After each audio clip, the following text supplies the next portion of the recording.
Next common topic ఏంటంటే పిల్లల్లో తరచుగా రొంపలు, జ్వరాలు ఆర్ మేబీ దగ్గులు వస్తున్నాయి కాబట్టి మేము చాలా రకాల పథ్యాలు చేస్తున్నాము. ఆర్ మా పక్కింటి వాళ్ళు ఇలా చెప్పారు, ఇది తిన్నందువల్ల రొంపొస్తుందని.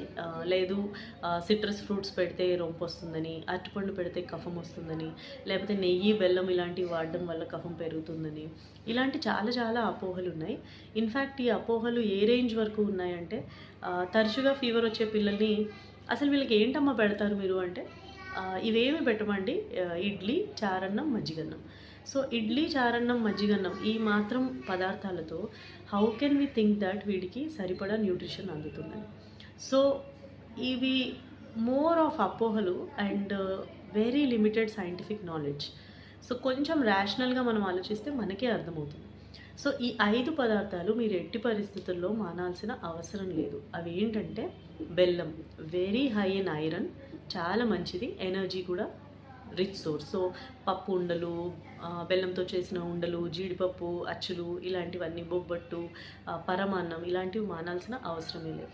సెకండ్ నెయ్యి చాలా చాలా ఇంపార్టెంట్ పిల్లల్లో. సో వాళ్ళు తినగలిగినంత అమౌంట్లో రీజనబుల్ క్వాంటిటీలో అన్నిట్లో మీరు నెయ్యి వేయచ్చు.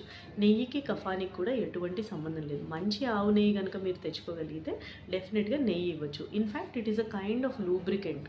సో కఫం ఇంకా ఫ్రీగా ఊయడానికి హెల్ప్ చేస్తుంది తప్ప రివర్స్లో కాదు. 3 తేనె కూడా ఎనీ రెస్పిరేటరీ అండ్ గట్ రెండింటికి చాలా మంచిది, ఇమ్యూనిటీకి కూడా చాలా మంచిది. సో తేనె ఆపాల్సిన అవసరం లేదు. వాళ్ళకి ఇష్టమైతే మీరు అన్నింటిలో తేనె వేయచ్చు. 4th thing fruits. దీనికి ఉన్నన్ని అపోహలు ఇంకా దేంట్లోనూ లేవు. నిన్న నారింజకాయ తిన్నారండి అందుకే ఇవాళ రొంపని, రోజు ఒక అరటిపండు పెట్టేస్తోందండి మా కోడలు దానివల్లే కఫం అని. సో ఇవన్నీ అబ్సల్యూట్ అపోహలు. No fruit needs to be stopped.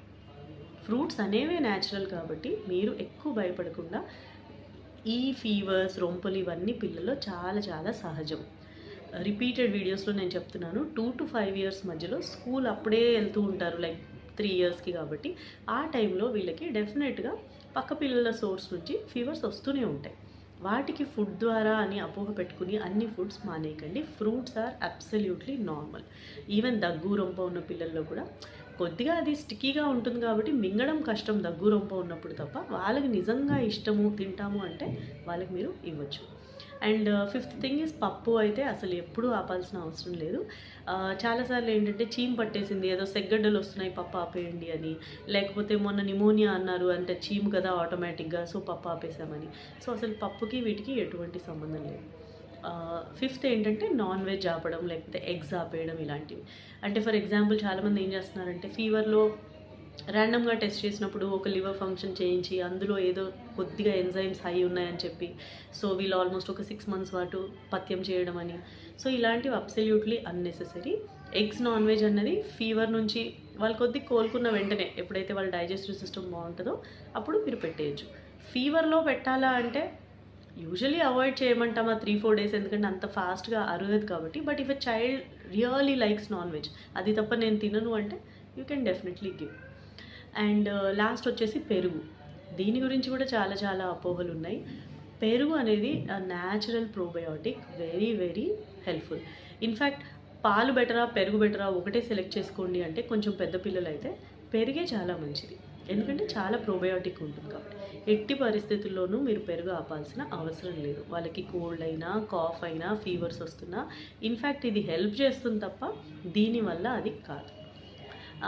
And పాలల్లో ఓన్లీ ఒక థింగ్ టు రిమెంబర్ ఏంటంటే 10% ఆఫ్ ద పిల్లల్లో లాక్టోజ్ ఇంటాలరెన్స్ ఉండొచ్చు. అంటే వాళ్ళకి కొద్దిగా ఏజ్ పెరుగుతున్న కొద్దీ పాలంటే ఇష్టపడరు, ఆ స్మెల్ పడట్లేదని క్లియర్గా చెప్పేస్తూ ఉంటారు. కానీ పేరెంట్స్ చాలా బలవంతంగా వీళ్ళకి పాలు పట్టేస్తూ ఉంటారు, వాళ్ళకి వాంతులు అవుతూ ఉంటాయి, కడుపు నొప్పి ఉంటుంది. అలాంటి పిల్లల్లో అవాయిడ్ చేయండి. రెస్ట్ ఆఫ్ ద కిడ్స్ వాళ్ళు హ్యాపీగా పాలు అడిగి తాగుతున్నారు అంటే 2 glasses of milk per day అబ్సల్యూట్గా ఇవ్వచ్చు. పాల ఉబ్బసానికి పాలకి ఎటువంటి సంబంధం లేదు. పాల ఉబ్బసం అంటే చిన్నప్పుడు మొదలైన ఉబ్బసం అని అర్థం, అంతే తప్ప పాల వల్ల వస్తున్న ఉబ్బసం అని కాదు.